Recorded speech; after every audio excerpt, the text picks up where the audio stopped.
Today is April 17th, 2020. I'm sitting here in Flint, Michigan, where it's still snowing outside. And it reminds me that just a month ago, I posted the project 1 Million Ventilators on helpwithcovid.com. In that first couple of weeks, we saw a huge influx of people joining our Discord community and trying to get involved with any sort of designs for emergency ventilators and respirators. We have multiple PAPR designs, multiple ventilator designs. We call them the Model A and the Model B. We're working on helping Model M medical grade current ventilator projects, so open source projects, old versions of medical ventilators that are now being open sourced. And so, really, we're looking at all of the different ways that we can help to solve this global shortage.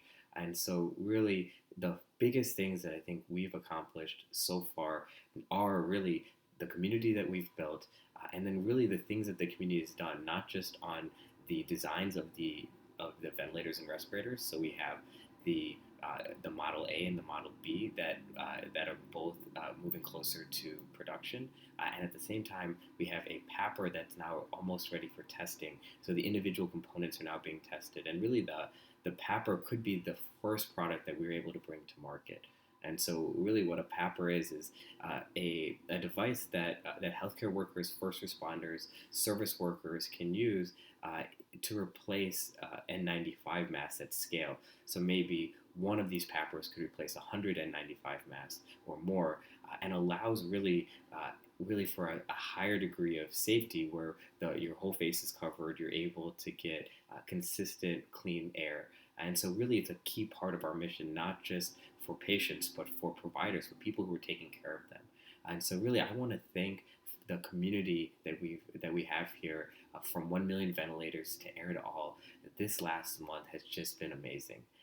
And really, a few key members of the community have stepped up, have been working overtime, uh, double full time, working nights and weekends, setting up all these appointments, setting up meetings with the community, trying to be as transparent as possible, trying to share as much of this information as possible. And so it's amazing the work that the leadership team has done to really take something that was just an idea a month ago and turn it into a full organization that has a bank account and tax ID status coming, and has supply chain and manufacturing and distribution expertise. Has already talked to governments in multiple countries. Is working with NGOs to figure out where's the best way to distribute these devices, figuring out where the other challenges with distributing devices like this could be. So it's not just about the engineering, but it's about the economics. It's about how can we make these devices affordable enough that they can be used anywhere in the world, not just the United States.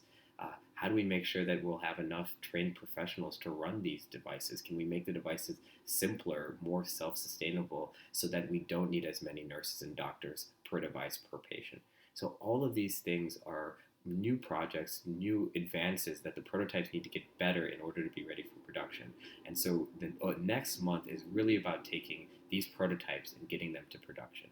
And I think if we kind of zoom out now, I think there was this initial sense a month ago that the crisis was going to hit our front doors in weeks. And so this initial idea was that with no suppression, with no social distancing, that we could have a massive crisis in every hospital in America.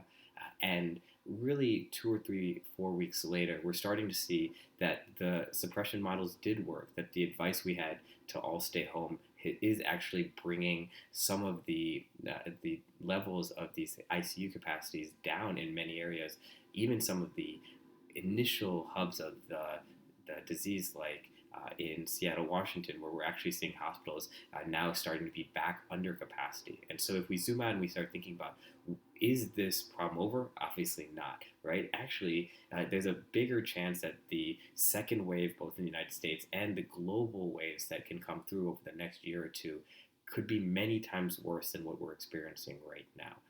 And so really, we have to zoom in and get really focused on getting those prototypes to production so that when the global wave happens this summer, when the second wave happens in the United States this fall, that we're ready, that we have the capacity to take care of this problem and take care of every patient.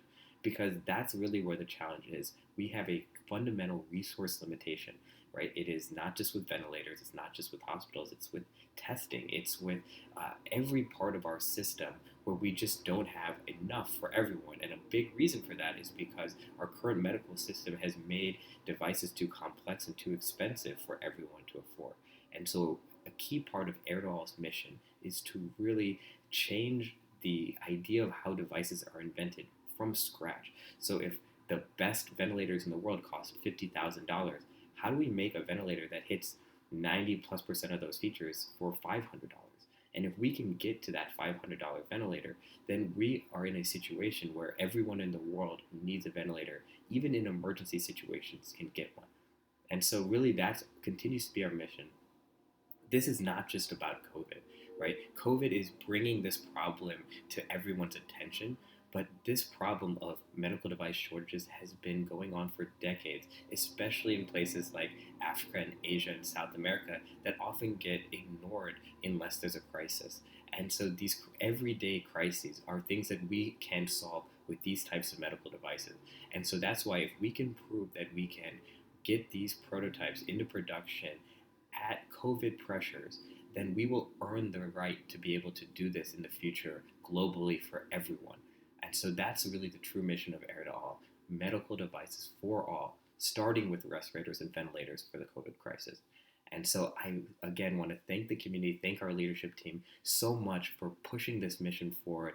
This is just 1 month in a big mission that could take many years, but could be the way that we change the entire medical industry, bring costs down, and get access for everyone to all of these very important life saving devices.